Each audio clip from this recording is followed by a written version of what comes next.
Climb aboard the NFL Express with Charles Barr and John Chapman, your one stop for all 32 NFL teams and news from around the league. Here we go. Choo-choo. J_ Chapman in the building. What's up, man? Man, it's a great day. It is football heavy. Yeah. Like, this is, I don't know, like, my water could break any time, which I might look like I'm pregnant, but I have a draft baby that is ready to terrorize the world. Yeah. I don't want to be near any bathrooms when we're in the Nashville. You're going to just be dropping bombs. Yep. So John Chapman, we're going to talk about it a little bit more. He dropped out a draft book today, man. You want to tell us just a wee little bit about it before we get rolling? Yeah, so this is my 7th edition draft book that I've put up, eatsleepfantasy.com. Head over there. Now, here's the cool thing. It has 70-plus pages of information, all from me. I've been working for 8+ months on this bad boy. I'm very, very proud of it. Big board, 123 player comparisons, Bill Walsh grading rubric, catch radius charts. I mean, you name it, it's all there.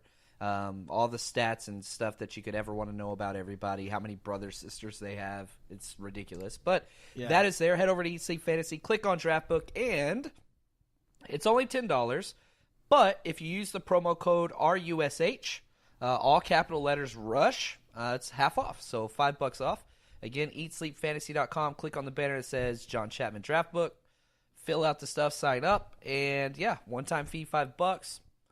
It's like a Starbucks coffee, and it's going to give you everything you need to know for the draft. Not just fantasy. It's every single position, tiered rankings, breaking down round by round. It is a behemoth of information.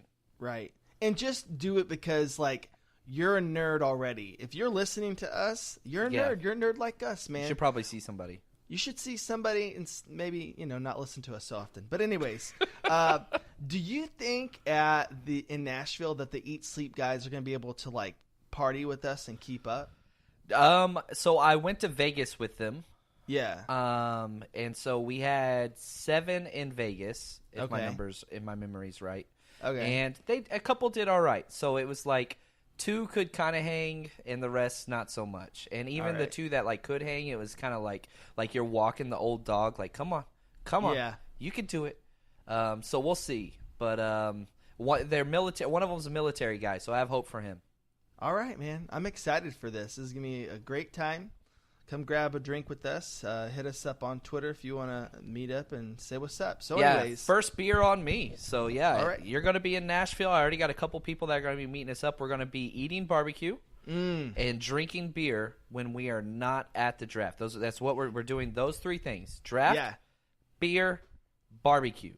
Yeah, and I'll say, so I'm super excited for the food, but John and I have been to the past few drafts, and this is a really different format. I've been freaking out because I'm always checking oneiota.com, right, to get my, my registration in so that I can get a draft ticket. Well, there's not one this year. No. It's open to everybody, and I'll be honest, I'm not super happy about it. It's like, oh, everybody gets to come, but if you get to go inside of these stadiums and you get your little badge, I'll be wearing mine from last year, by the way, the whole trip, and, you get, like, football cards. I felt like I was 10 years old again at the past few drafts, so I'm a little bit sad about not getting that experience, but I'm excited to see. I guess there's a ton of country bands that are playing for free, but, I'm not super into country, but hopefully there's something else, for me, like Lil Jon or something like that. That'd be great. So,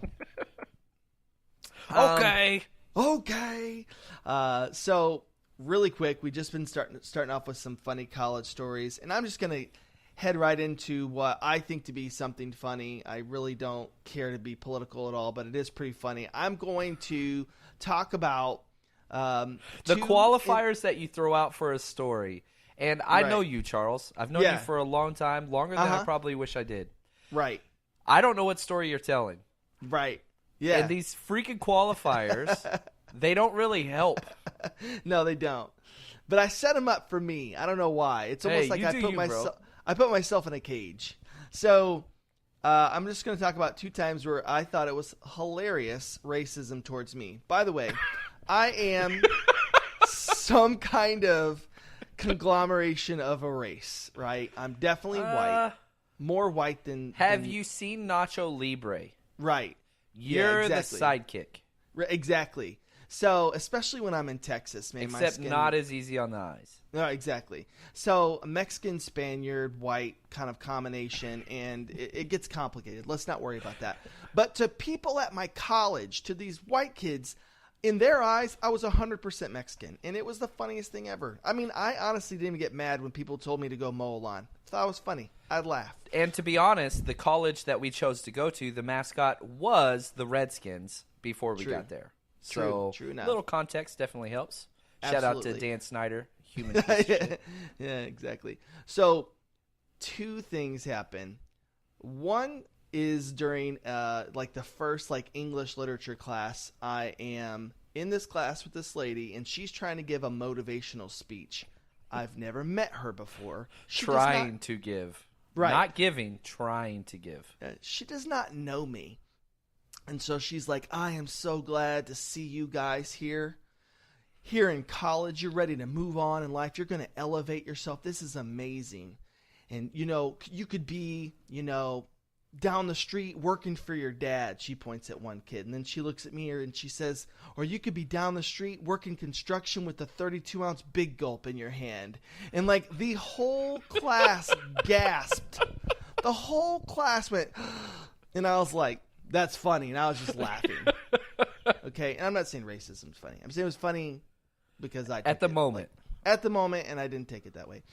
Time number 2 was about 2 years later with an RD named Joey Kiefer. Anyways, I'll say his full name. I love it, dude. Just put it out there, man. Put it out there. And he comes down to my dorm. This is on the first week, and he knocks on my door. And I open it up, and I'm in the basement this year of the dorm, and he says, my name's Joey Kiefer, and I just want to tell you, I've heard about you. And I said, okay. And he said, well, I know what your kind do. And I go, all right, what do you mean? Like, I don't know. I'm part of so many freshmen, boys. What's my kind? Yeah.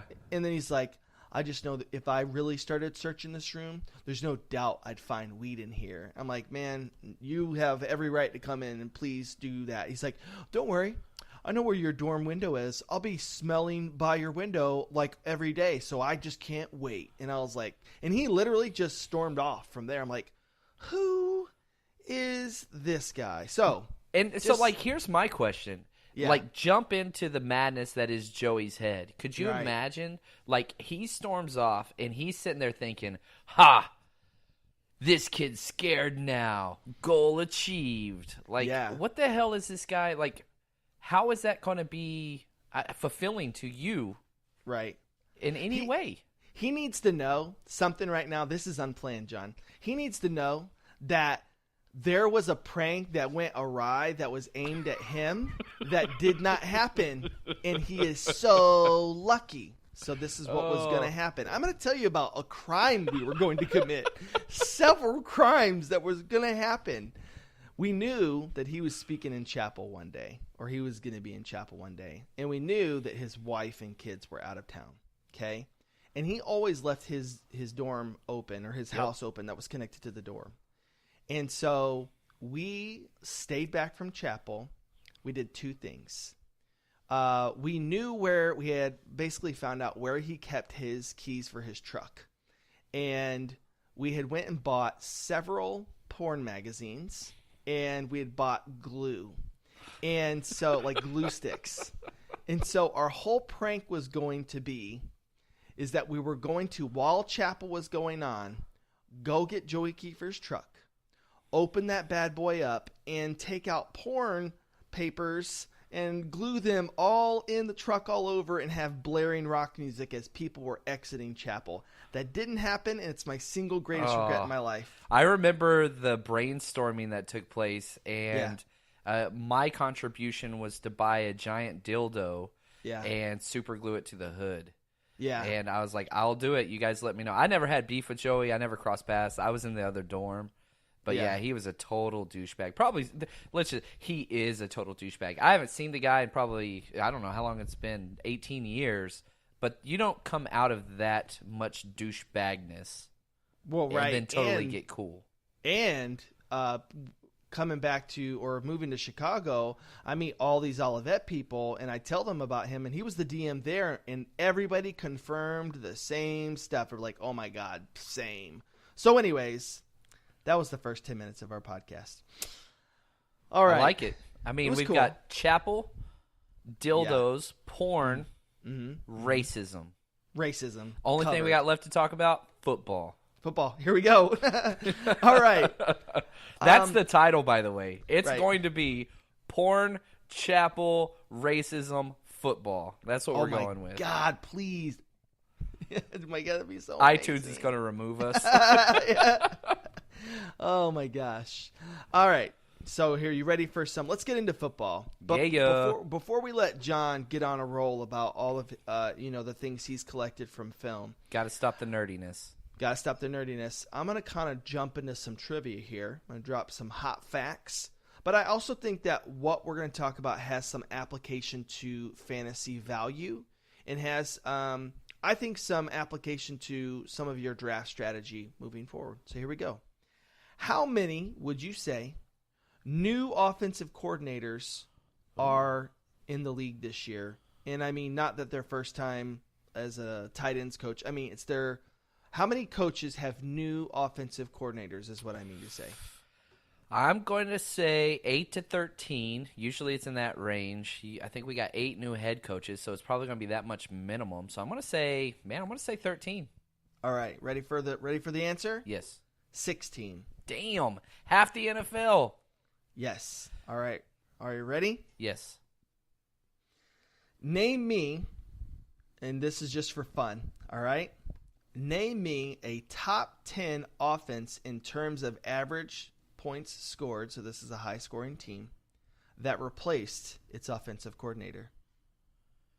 So you're asking for a team that was in points scored, the top, Yep, and they fired their offensive coordinator? Yes, top 10 average points scored, and they fired their O coordinator. Didn't leave, fired. Man, that's a good question. Tampa Bay, does that work with Dirk Cutter to Bruce Arians? I know they put up a lot. You just named the 12th ranked offense for average points scored, and you were close. Man, I'm trying to go through all the people that were fired. Patriots kept theirs. Yeah. Seattle. Did Seattle keep theirs? They did keep theirs. All right, I'm going to give you... I don't know. I'm going to give you a little bit of a hint. The guy who left has a bit of a drinking problem. It's the Atlanta Falcons. That's right. That's all he needed. That's all he needed. I almost said them. I don't know why Yeah. I missed them, but yeah. So ranked 10th, and I really do believe that this offense actually is going to really kind of outperform what it did last year because I think he was just such a screw up. And I like Dirk Cutter, so however you say his name. One more, though. Actually, it's not my last one, but in the same realm. A top 15 average point scoring. So you said the Bucs. I was going to ask about the top 12. This is the number 15th ranked offense. They fired their O coordinator and brought in somebody else. And is it a head coach? It's not a head coach, and I'll say that this is a powerful offense. Well, they're in the top 15. Yep. Man. There's been drama in this organization. The smear campaign is one. As the QB I wanted says. to say right off the bat Green Bay, but they fired their head coach. Yeah, no, it's Nathaniel Hackett. He's the new O coordinator for the Packers. So yeah, you're right. So okay, cool. So I just think that that's something that's interesting to follow. Is that out of those offensive coordinators and really out of those teams that really perform pretty well. I mean, top 10. God, 16 new offensive coordinators is stupid. Yeah. And it shows you a big reason why is all the offensive coordinators and passing schemes that have developed a young quarterback, you all got head coaching jobs. Yeah. I bet defensive coordinators probably like 6. No, there's 8 head coaches, so it's got to be smaller, but not near as big. Okay, so 2 last quick ones. Ready? Who is the 31st ranked offense in the league in terms of average points scored and kept their offensive coordinator? All right. So teams that come to mind, I'm thinking Buffalo. Got it. Was that the first one? That's it. I was thinking Buffalo or the Jaguars. Arizona got a new one. Yeah. Oakland, they're keeping everybody. So those were kind of my guesses towards the bottom. Yeah. So, Boom. And I was going to go Jacksonville. Yeah, one last trivia question, and then this is going to spark some dialogue, I think. Who is the longest tenured? What team? You don't have to know the offensive coordinator's name. Who is the longest tenured O coordinator in the league right now? And I'll give you one guess to say 2009. No, I think it's Josh McDaniels. No. No? Mm-mm. Seattle, maybe? No. Mm-mm. Who's been decent for a while with the same head coach? You're on to something with that, for sure. Wouldn't be the Pittsburgh Steelers because they changed over. Would it be the Saints? Got it, my man. You're pretty good at this. It's almost like you obsess over it every single day. It's bad, man. It's a problem. And the problem that I have is Twitter's pretty fun, and the community there is very supportive, and you learn a lot of things. But, you know, as kind of followers keep growing, I get pretty cool questions from awesome people. And they'll be like, hey, and a lot of it's just a bunch of lazy-ass people that don't want to look it up, and I love that because I want to look it up. And so they'll ask me questions about different teams, and then I get questions. So, like, I was on a couple podcasts with, the Bears, and I was on a podcast with the Titans. And so now I've got, Packers and Titans fans asking me questions, which I love. And so I'm going to look – if you ask me a question on Twitter, I don't care. If it's about football, I'm going to get to it. Yeah. So it's been a lot of fun. Yeah. So I'm going to tell you about an offensive coordinator that I think is going to change the fantasy production for a team, and I am excited for. And then maybe you can kind of talk about a team that you think that their production is going to change, and then we'll jump into some of the draft stuff. Cool? Cool. So the team that I'm going with, and I actually am going to probably end up writing an article, one of my first fantasy article this summer. I made a little goal for myself. It's going to be called In Defense of Nick Foles. And so you have to, brother. I have to, and I'm going to nail it. But anyways, and the offensive coordinator is the guy who was with him during his Super Bowl run, who knows him, John DeFilippo.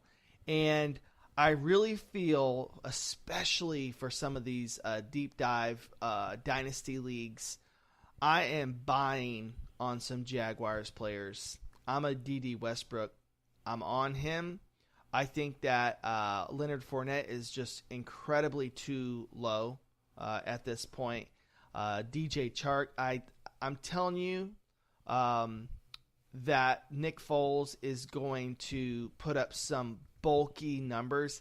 Will it translate to wins? I don't know. I don't want to get too bullish on that.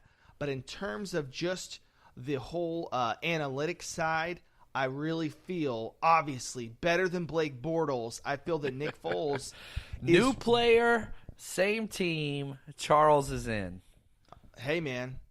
I'm all about it. Here's the deal. New coach, new system, but I would say he's got a ton of offensive talent around him, though. Yeah. So, yeah, I do. That wide receiver core is young, but I love them. A lot of twos, no number ones, right? So, like a lot of number 2 wide receivers is what I mean. There's no clear-cut guy there. Their offensive line, and it's probably the biggest contrast between Minnesota, what he was with, and he got fired from, mind you, is if you look at their offensive line, one of the worst in the NFL, then you transition to, Jacksonville, very strong offensive line. They're legit. They had a whole bunch of injuries last year, but that is a great offensive line. So I like that. Foles to Kirk Cousins works. I do think there's a huge deficiency at the wide receiver position, but I mean, shoot, Fournette, if you can keep him motivated, which is a big if. Yeah. Yeah. That's a good What point. I would say that I don't know that if we have had the right circumstances to really judge those wide receivers. That's just me. Yeah, well said. Are they going to go back? If you remember last year, whenever they asked Coughlin, like, "Hey, how many passes a game do you want Bortles to throw?" And his response was, "We want him to throw 0.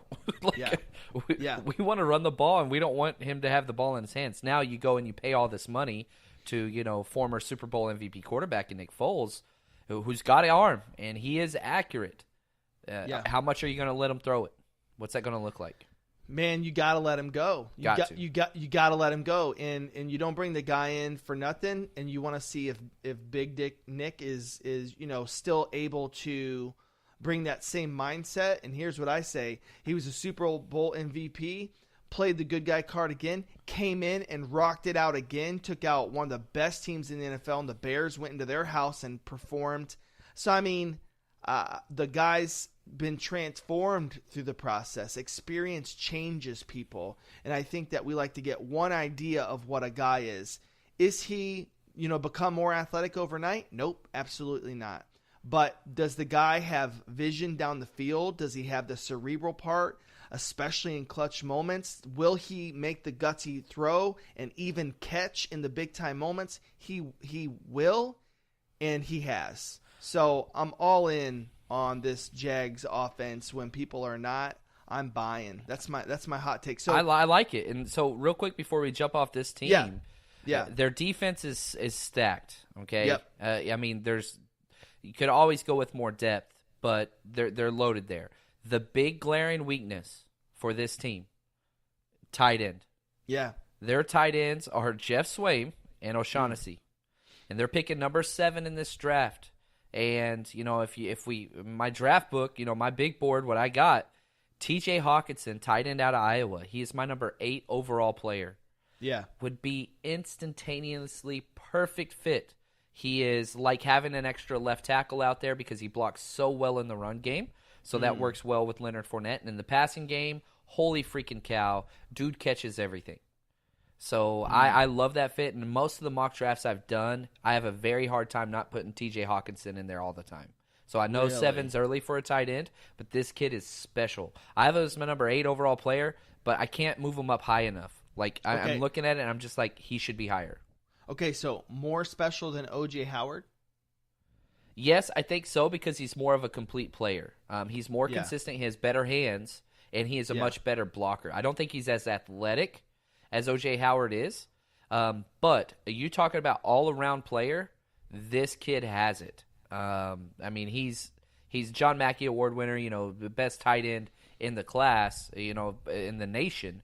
But this kid is just special. When you watch film, there's so many times where you're just like, hell yeah. Usually you have a hard time getting through tight end film because it's just so boring sometimes. Yeah. This guy, absolutely not. He is incredible and just has great hands. He does everything. He can line up out wide. He's dropped 2 passes on 96 targets, which is unbelievable. If you look at somebody like DK Metcalf, had 18 drops on about the same amount of targets last year. So, no, I love this kid. I mean, and is there a guy potentially in this that because they're drafting at the top of the second round who they could also get there as well? And then, like you were saying, if you don't believe that they have a true number 1, I'll tell you what, this wide receiver class, wow. So let me just say 2 things real quick to ask you. Is there an offense that's kind of going to change its fortunes this year, do you believe? And then 2, let's talk about this NFL draft class. So as far as like offenses from last year taking a turn and changing kind of what it looks like moving forward, man, there's some teams that I think have the potential. Dead last, Arizona Cardinals, they're awful. And they're bringing in a completely different scheme from the worst coaching staff in the world offensively last year. And so, I think Kingsbury automatically is going to put in some great things there. And you're talking about somebody with, David Johnson, you can revolve around that. So if you bring in Kyler Murray, which everybody's kind of expecting them to do, I'm putting it at about an 80% chance Kyler Murray goes number 1. Then you trade, get another second-round pick and maybe a little extra, and you invest in this wide receiver class or offensive line, which there's going to be some guys there. You're talking about a team that goes from 32nd to like 20th overall offense, just because the volume is going to be there, because the scheme creates opportunities, under this new head coach Kingsbury. So I like them. Outside of that, I think that the Miami Dolphins could be somebody. But if we're just talking about points and we're just talking about yards, I think Miami's going to be a team with Ryan Fitzpatrick there. I don't think they're going to get a lot of wins, though. So he's one of those guys that's a great statistical quarterback, and quarterback rating loves him just because he puts up so many points. But you lose a lot of games because he loses you games. You can't throw 4 interceptions and win games. So those kind of are 2 teams that I think stand out for big upticks as far as offensive production goes. Yeah. So let's kind of get into it, man. You have put in hours upon hours of, just watching film and just, absorbing and digesting content from, the Twitter sphere. Tell me where your head's at, man, just with this draft class and getting all that information. It's like Neo when he comes out, right? He's got this whole I know. Whoa. So where's your head at, man? Tell me about the strengths of this draft class, the weaknesses. What's your feeling? So I'll say this. What I do is first thing I do is I grade all positions against each other, so all the wide receivers, and then I move through positions. And once I'm finished with that, I go back and I look at round grades. So typically, I put first-round grade on about 20 to 24 players, okay? I have 30 first-round grades in this class, and almost all of them are on defense. There's a couple tight ends, there's a couple QBs, there's a couple linemen, but this is a defensive-heavy first round. There's a possibility that there's going to be 12 defensive linemen out of the first 32 picks. It's going to be defensive-heavy early. Now, you talked about the wide receivers. I don't think that there's a wide receiver that should go in the top 16 picks of this draft. I don't believe there is one. It will happen. I don't think it should happen. Yeah. DK Metcalf is underwear warrior, He shined at the combine, and he looks the part, and oh my gosh, his physicality matches that of Calvin Johnson or Julio Jones. No doubt about that. He's not the same player. Lots of injury concerns. He missed 2 seasons, one with a knee issue, one with a neck issue. He drops passes. He's only run 3 routes for his entire college career. The fade, the comeback, and a hitch route. That's it. Very simple offense there. But there are wide receivers, and I do have a first-round grade on him. I just think he should go towards the end of the first round. There's about 7 wide receivers that could go from pick 25 to pick 45. So the last half of the first round and the first half of the second round is going to be wide receivers galore. And it's, what do you want? Do you want your big, huge touchdown guy in Hakeem Butler that's 6'5" and is a jump ball specialist and can do more than that? Do you want Le'Veon Bell as a slot receiver? A.J. Brown is Le'Veon Bell. Exact same body build, same metrics, just freak athlete at a different position. Do you want your small Deshaun Jackson speedster? You got Marquise Brown. Now, he had a Liz Frank injury, so he's going to miss the first part of the season, but explosion's what you want? Yeah, he may only weigh, 180 pounds maybe, but you're going to have whatever it is you want. And so it's a very dynamic wide receiver class, which is fun. You want your kind of little shifty slot guy that New England covers. Andy Isabella is that with upside. A guy that ran a 4.3, little bitty, tiny white guy from UMass, and he can play outside, but some teams are going to keep him in the slot just because of his size. So there's lots of guys there in the wide receiver class. So defensive line is what I'm hearing. Wide receiver, where's a place where this draft class is weak? I think offensive linemen, interior offensive linemen. You've got 3 guys really high. Garrett Bradley, Eric McCoy, and Chris Lindstrom. And there's a major drop-off there. And outside of those 3 interior guys, man, I really don't think that you're going to be able to get a starting guard or center outside of the second round. Usually you can wait and just grab a guy and plug and play, but there's a huge drop-off. Now, there are some guys that are scheme-specific you can find. If you're just kind of your power run game, you're going to be able to find some of those guys. Wisconsin's got Bo Benschawel, which is a cool name, Elton Jenkins out of Mississippi State. But if you're wanting to do that kind of zone blocking scheme and athletic offensive lineman, man, it gets dark pretty quick after the early rounds. So that's going to be a huge issue. And because of that, it's going to push up the 3 elite guys I talked about. So I'm going to give you kind of, this is like a deeper question, if you will, is in comparison, right? These draft classes, just as a whole, where does it kind of rank in your mind? Like, I think about like the awful draft class of like, let's say 2013. Yeah, right? Everybody knew where you were going. Right, and then I think it's the 2016 was pretty dang good, but like where does it kind of rank in terms of is this a really good? Are we going to look at these pass rushers? There's that one where it's like Aaron Donald, Khalil Mack, Fowler. Is this one of those draft classes that has all those game changing talents? I think that it is going to be, but what I would argue that's different about this draft than most drafts, it's a lot of high ceiling players with low floors.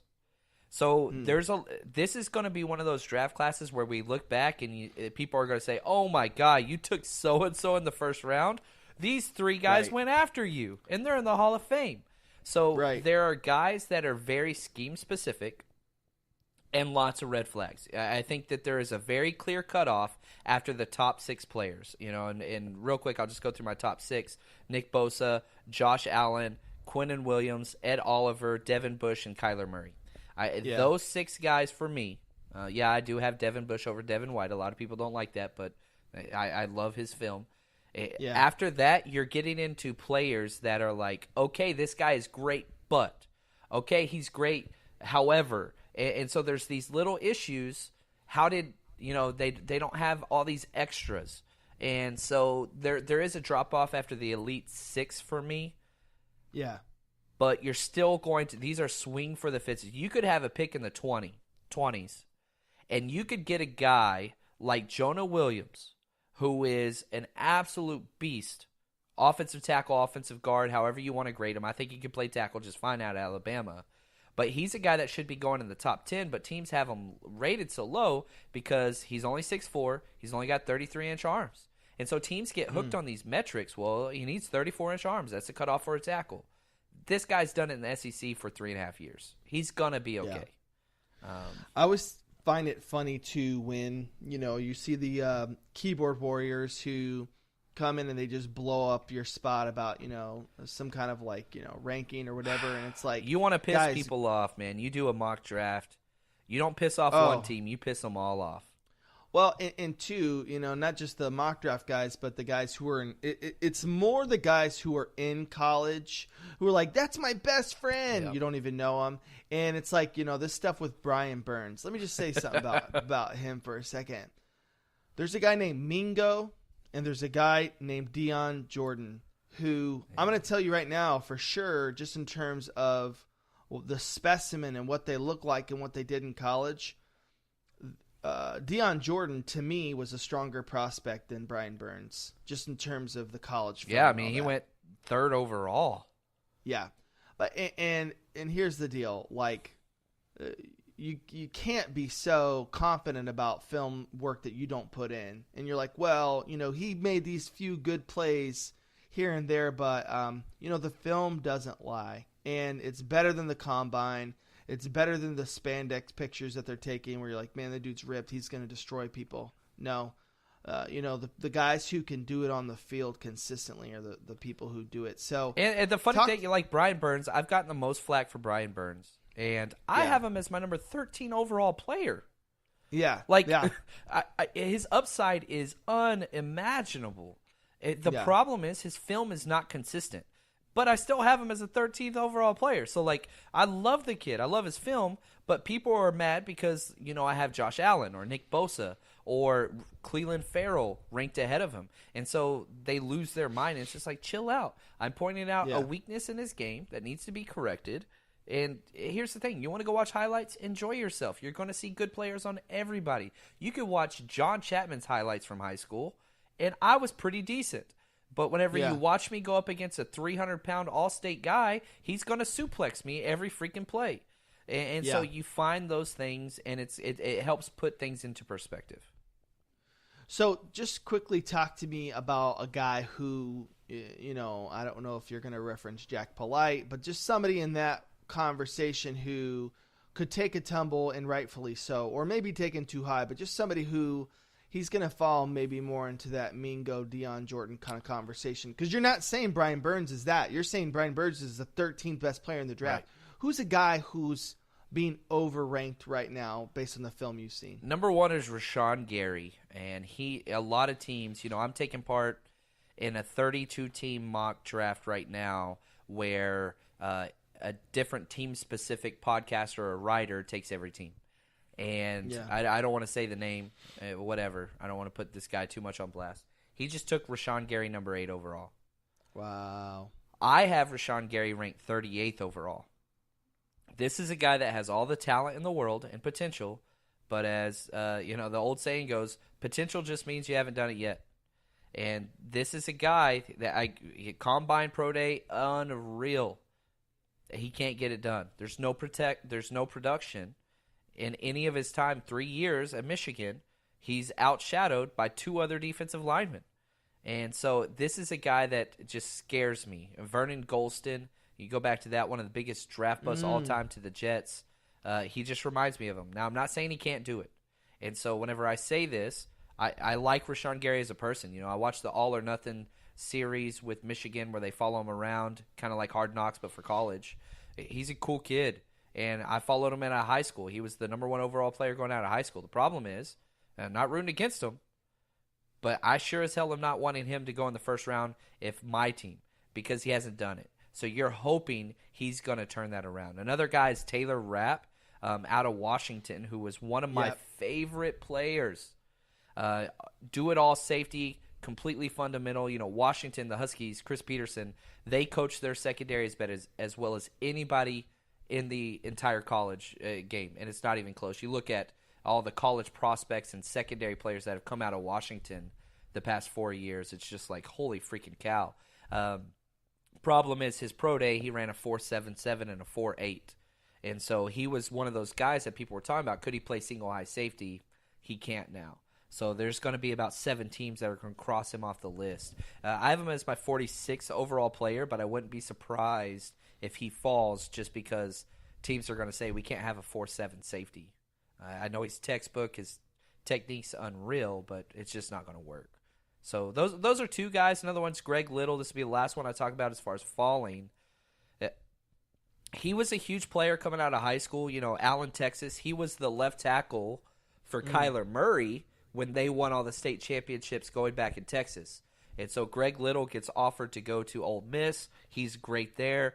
Incredible athlete. He just doesn't like to work hard. And we saw that in the Combine. He was one of the offensive linemen that he was out of shape. He couldn't finish a lot of the drills, pulled up early on almost everything, and just, very similar to what we saw happen with the offensive tackle Orlando Brown out of Oklahoma last year, to where he fell to the 3rd round. Well, turns out, pretty good offensive tackle. Started every game for the Ravens, but he's going to drop because he's lazy, he's a little bit overweight and out of shape. Gotcha.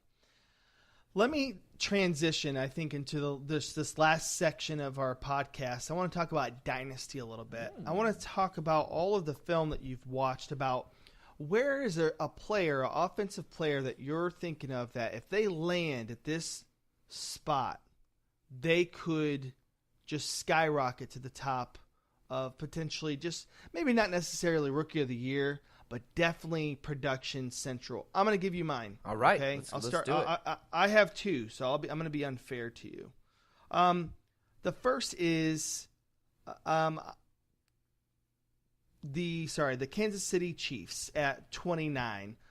Marquise Brown to the Chiefs. Holy Sounds cow, crazy. Man. Sounds crazy. Except for Cheetah might potentially be done. So you're talking about the potential of any wide receiver. If they honestly, if they take a wide receiver, I'm all over that. I am all over that in terms of dynasty because I do think that his time in the NFL is short. I think that Sammy Watkins is injury prone, so you could be looking at a wide receiver 1. And it would not surprise me at all if the Chiefs went wide receiver, although they have like huge defensive needs. And then the other one is an early pick. And I know that you feel that he is not the guy. But still, I think that there would be some pretty good fantasy production out of my man, DJ Metcalf.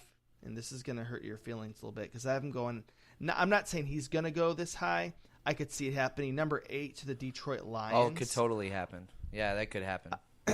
Metcalf, Galladay, what's his face? Marvin Jones. Yeah. You know, they're all kind of similar. Not really. I mean, Metcalf's not really similar to them, but they're bigger guys. There's not like super shifty dudes in there. But still, the type of production with Matthew Stafford, those would be 2 guys who I feel that their dynasty stock would skyrocket if they landed in those places. Who are some folks that if they landed with some certain teams, you'd be all about it? Yeah, so if we look at wide receiver, probably the best place to land as a wide receiver is for the 49ers right now. Dante Pettis is there. Marquise Goodwin is there. He just announced he's going to be training for the 2020 Olympic Games, Summer Games. He does long jump and triple jump. Yeah. So he's still going to play, but he's a speed kind of gimmick guy. There's a major hole for one of the most pass-heavy or pass efficiency-heavy teams in the NFL. So San Francisco wide receiver, anybody that goes there, Kyle Shanahan loves 3-cone drills and separation. Yeah. And so just keep that in mind. Guys like Deebo Samuel, Marquise Brown would fit there very well. A.J. Brown would fit there very well. Personally, I love Kelvin Harmon, but it's just because I'm a former coach, and I love guys that work every single play and do the small things right. That's Kelvin Harmon. He has a lower ceiling than most of the players in this draft, but at the highest floor. He's a super safe wide receiver that will be successful wherever he goes. Now, running back, which drives the fantasy industry for sure. Whoever winds up in Tampa Bay, look what happened. Now, there's not a David Johnson in this class, but look what happened under Bruce Arians' system with a bad quarterback in David Johnson back in Arizona. And there's not much there.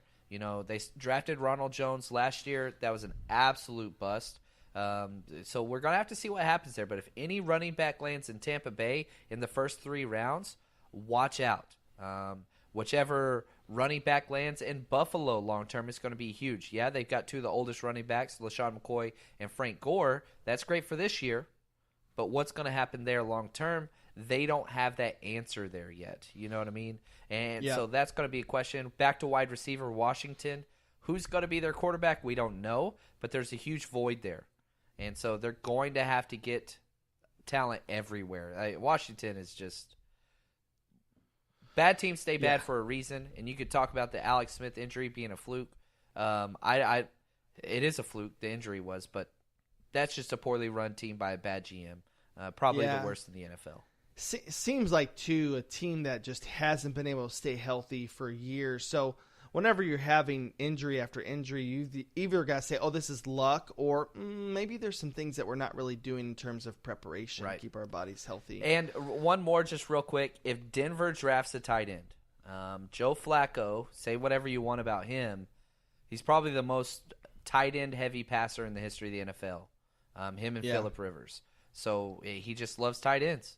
And how much of that was, the Ravens scheme? Well, he went through a few different offensive coordinators while he was there. So that's the one thing that has remained for a long time. So if Denver gets a tight end, especially a receiving option one, that's going to be huge. And, we know it's like you can predict as much as you want, but injuries play a part. And then, too, you got a situation like Kerryon Johnson, who dropped in my dynasty draft last year because of all the people in front of him. Yeah, you traded up with me to get that pick, and I regret it. Yeah. So, the thing is that, and again, it was lucky that he ended up being as good as he was, and, too, that some of those guys in front of him didn't really perform. But that's what I'm going to be looking for, too. yeah, there seems to be some solid starters in place, but you know how it is, man. When that rookie rises. pops, and talent rises, they don't care if your name's Carlos Hyde. I remember You know the what I trade mean? now. I traded back and I got Dante Pettis, and I got Deontay Foreman. So you totally won that trade. I'm very happy with Pettis, but man, we did a redraft and rookie drafts. Now you're taking Kerryon Johnson number 2 or 3 overall. That draft for me in general was very good. My next Cortland pick was Sutton. Cortland Sutton. Ugh, I should not remember your picks. but I do. Oh, man. Well, dude, this has been an awesome episode, and we're going to be going and starting back up weekly, especially all the way up into the draft and then through the draft as we get into Dynasty. It's time, brother. Woo! It is time. Oh, I love Yes. the draft. All right, man. Choo-choo. Peace out.